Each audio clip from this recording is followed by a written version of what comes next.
titrage de l'eau du robinet. Pour être consommée, l'eau en France doit répondre à des critères de qualité stricts fixés par le ministère des Solidarités et de la Santé. Des élèves, dans le cadre d'un projet expérimental, décident de vérifier expérimentalement, au laboratoire du lycée, un des critères de potabilité, la concentration en ion chlorure Cl- de l'eau du robinet.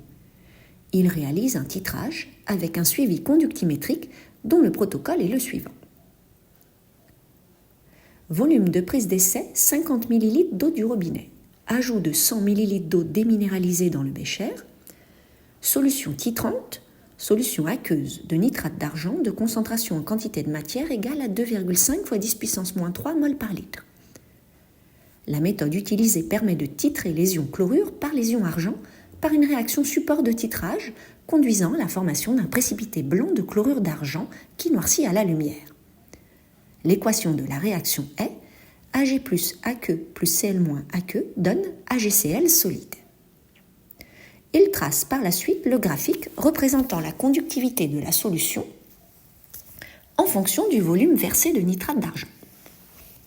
Mais comment déterminer la valeur du volume à l'équivalence ? Rappelez-vous, le point d'équivalence est le point où l'espèce chimique à titrer et l'espèce chimique titrante ont été mélangées dans des proportions stoichiométriques. Autrement dit, à l'équivalence du titrage, ces deux espèces sont complètement consommées et donc leur quantité de matière est nulle.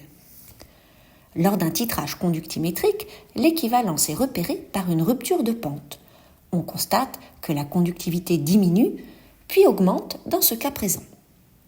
Au point d'équivalence, tous les ions de la solution titrée ont réagi, ce qui fait que la conductivité atteint son minimum. Si on ajoute plus de solution titrante à la solution titrée, la conductivité augmente à nouveau. En effet, les ions de la solution titrée ne sont plus présents, ce qui signifie que les ions de la solution titrante ne peuvent plus réagir avec ces derniers. La concentration d'ions augmente donc à nouveau. Pour déterminer graphiquement le volume à l'équivalence, il faut chercher l'abscisse du point de la courbe qui correspond à la rupture de la pente.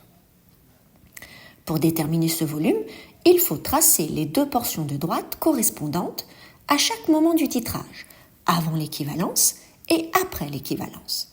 L'intersection des deux droites nous donnera alors le point d'équivalence. Il ne reste plus qu'à lire la valeur du volume à l'équivalence sur l'axe des abscisses.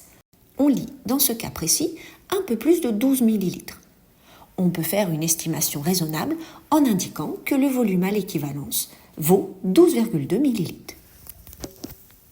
Voilà, maintenant vous en savez un petit peu plus sur comment déterminer la valeur du volume à l'équivalence lors d'un titrage par suivi conductimétrique.